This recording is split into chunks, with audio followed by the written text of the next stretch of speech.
I end up going on holiday and ending up in more meetings because that's just what LARPers want to do.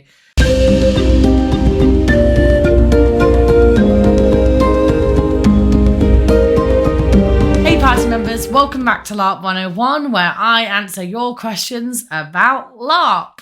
As you can hear, my voice is still mostly dead, which means you're just going to have to listen to the dulcet froggy-like croaks as I try and get through the question that I am answering this week. Before I go any further, the UK LARP Awards nominations have gone up. I am desperate to be nominated. I'm desperate to be shortlisted. I am desperate to win. So I've put the link at the bottom. If you like my channel and think that this is actually worth, an award of any kind, please submit a nomination for me, along with all of the nominations for the best LARPs you've been to this year. I say this year, during 2022, as well as, best photograph. There's categories for photographs and there are for best NPCs. Yeah, go nominate people. Go nominate me. If you don't think I'm worth it, go and nominate some of the LARP media people, because there's loads of great ones out at the moment. I could go on about it for ages. But my point is, the link is in the description box below, so go make sure you do that. Okay, let's go back to LARP 101. What is this week's question? How do I know if others want to talk to me, or how do I start conversations? I'm always scared to interrupt the play for other people if I just go to them and start talking. It can be really, really tricky to know if people want to talk to you, especially if you're brand new at LARP.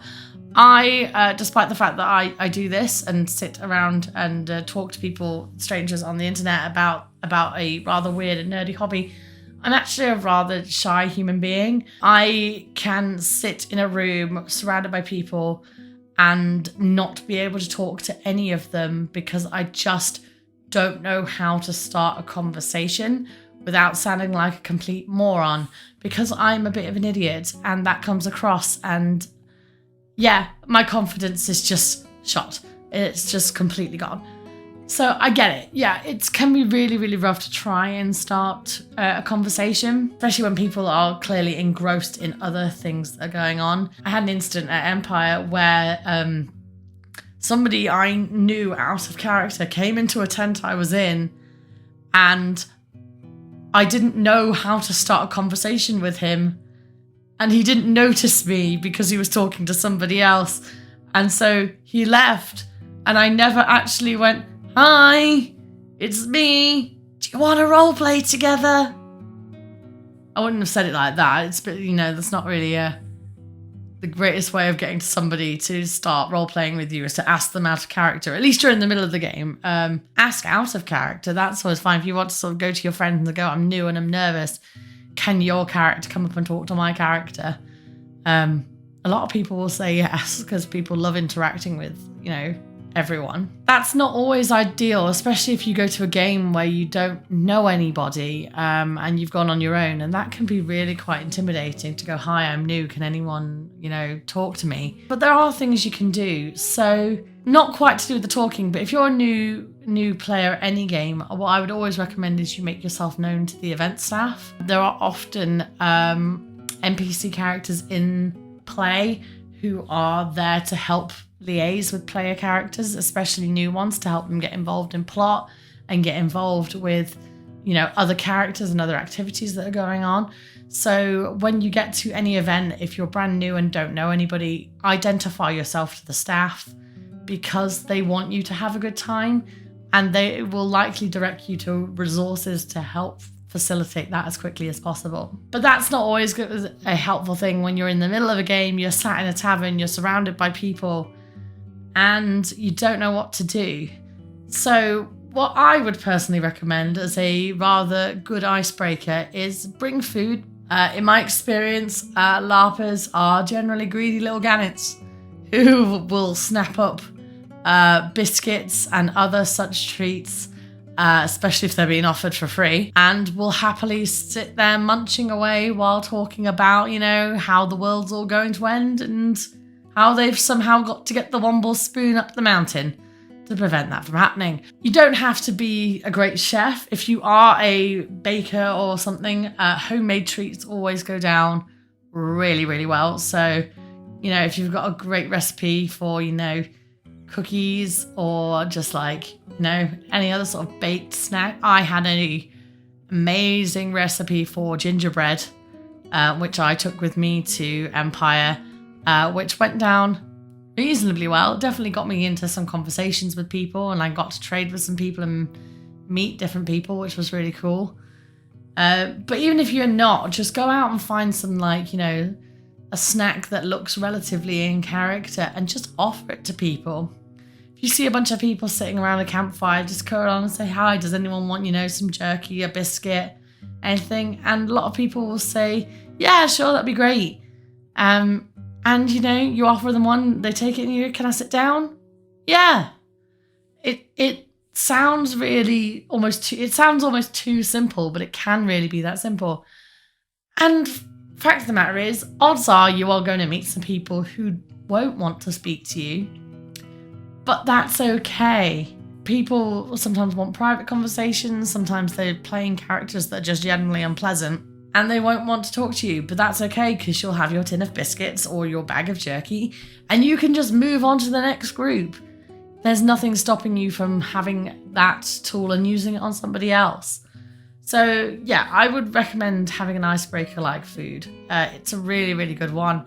For safety reasons, I would recommend that especially if you are making it yourself, though again, if you're buying these, do this bit as well, have a list of ingredients on you, because allergens are real, and you'd be surprised how many LARPers are allergic to a lot of things.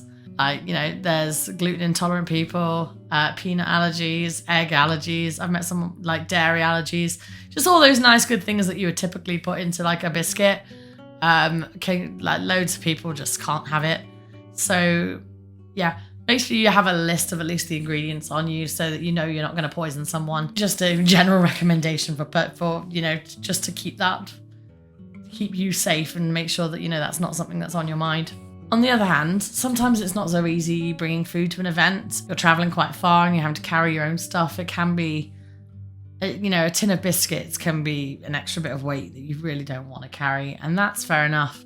So one other thing I would recommend that you do is when you get to the event, find out what the immediate plot points that are happening around you are, and see if you can find anyone who is talking about it.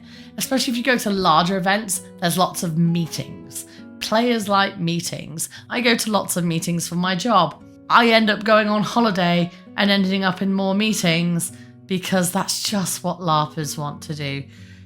But it means that there are a bunch of people all interested in this singular thing or this singular plot point, and they're all going to sit down together and talk about it. So I would recommend at the very least going to that and try introducing yourself to one person there. Doesn't matter who it is. Ideally, you want to find somebody who is as lost and as lonely as you are. They are not hard to spot. They are the person who looks equally as confused as you. So, you know, if you're sitting in that circle, there's about 30, 40 people, look for the other person with the puzzled expression, or has a blank expression because they don't entirely know how to react, and try and talk to that person afterwards. And usually the question I use as an icebreaker for anybody, whether they looked confused or not, whether they are an experienced player or not, I tend to go up to the person with a friendly looking face and go, excuse me, I don't quite understand what happened with this. Can you just summarize it for me? And usually you'll get one of two responses, one of which is, sure, I can explain it to you, blah, blah, blah, blah, blah, you know, that's fine. Or you'll get the my favorite response, which is, I haven't a clue what that was either. What was that?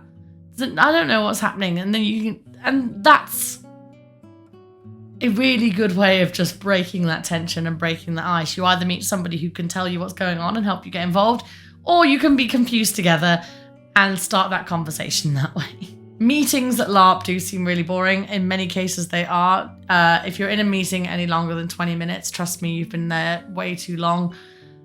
But I do recommend going to them because it is a fast and easy way to not only get involved with plots and storylines, but also meet people who are also invested in the same plots and storylines as you, and you can get involved. The important thing to remember is that LARP is a collaborative hobby, which means everybody there wants to play with you. Nobody comes into this hobby wanting to play by themselves, and frankly, if they do, they're going to find themselves having a really rough time of it. The whole point is that you work together. So have those icebreakers, look for the people who look like they would be good to start a conversation, take a deep breath and throw yourselves in. And remember that we're all super nervous and shy too. This is a weird hobby and it looks really weird to outsiders, but it can feel pretty weird to us too. You know, we're still playing pretend like we were when we were kids, which is great, but feels weird when you're an adult. So cut yourself some slack. You're nervous, we're nervous. Just throw yourself in and hope for the best. And I am very certain you will have a magnificent time. Thank you very much for watching. I hope that answered your question. Don't forget to go and nominate people for the LARP Awards. Stay safe, stay healthy. Thank you very much, and I'll see you on a battlefield soon.